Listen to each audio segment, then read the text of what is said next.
Why are you told to never make eye contact with the service dog? And what about talking to them or even just a quick pat on the head? These seemingly innocent actions could have devastating consequences.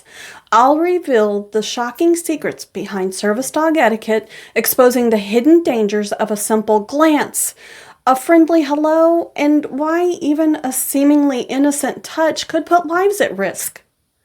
You'll be horrified by what you don't know. Okay, so you know how important it is not to distract a service dog, right?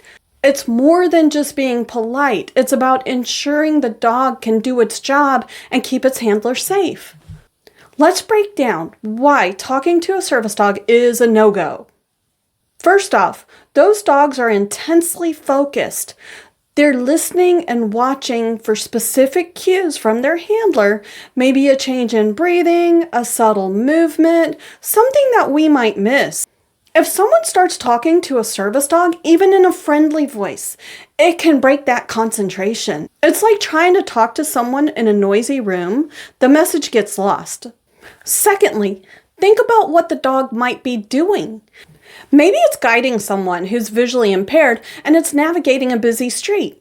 If the dog gets distracted by someone talking to it, even for a second, it could be a safety hazard. The dog needs to be 100% on point, and any distraction, however well-intentioned, can be risky. And finally, it's about respect. That dog is working just like we're working when we're on the job. We wouldn't want someone interrupting us constantly, and it's the same for the dog. It's a professional, highly trained animal, and it deserves to be treated with respect. But what about touching a service dog? It seems harmless, right?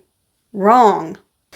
Imagine yourself trying to focus on something really important, and someone keeps tapping you on the shoulder. Super annoying, right? It's the same for the dog. It can break its concentration, confuse it, and even startle it. These dogs are trained to be calm and collected, but they're still animals, and unexpected touch can be unsettling. Plus, some service dogs are trained to provide deep pressure therapy, and if they're touched unexpectedly, they might not be able to deliver that crucial support effectively. Touching a service dog also sends the wrong message. It can signal to the dog that it's okay to interact with people other than its handler. That's a big problem because the dog sometimes needs to be focused only on the handler. If it starts thinking it can socialize with everyone, it won't be able to do its job properly. And touching a service dog can actually be dangerous.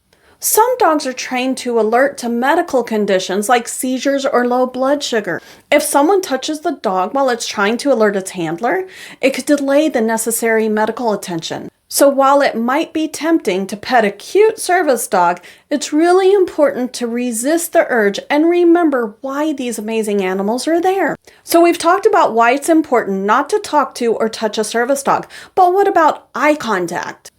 That's another big one, and it might seem a little strange at first.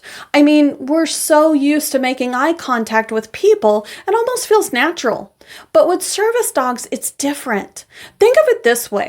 These dogs sometimes need to be super focused on their handlers. They're looking for subtle cues, maybe a shift in weight, a hand signal, or even just a change in breathing. If someone's making eye contact with the dog, it can be distracting. It's like having someone stare at you while you're trying to concentrate. It can be really off-putting. Plus, eye contact can be misinterpreted by the dog. It might think you're trying to engage it in some way, maybe even play. And that's the last thing a service dog needs when it's working. It needs to be able to be focused on its handler.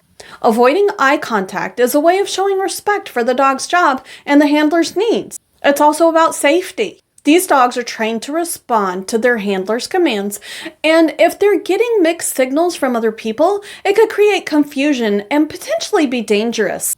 So even though it might feel a little awkward at first, avoiding eye contact is a really important part of service dog etiquette.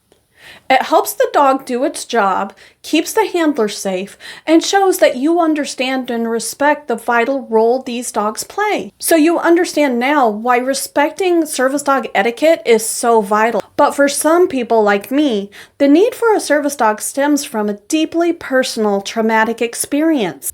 What you might not know is that my journey with my retired service dog Story began not in a training facility, but in the heart of the Middle East during a terrifying kidnapping ordeal. The scars of that experience, both visible and invisible, are what made Story's presence in my life not just helpful, but absolutely essential. The story of how I went from being kidnapped to finding freedom and healing with Story is one that I'm ready to share. Click on the video linked here to learn the full story of my kidnapping and why Story became my lifeline. Don't forget to like and subscribe.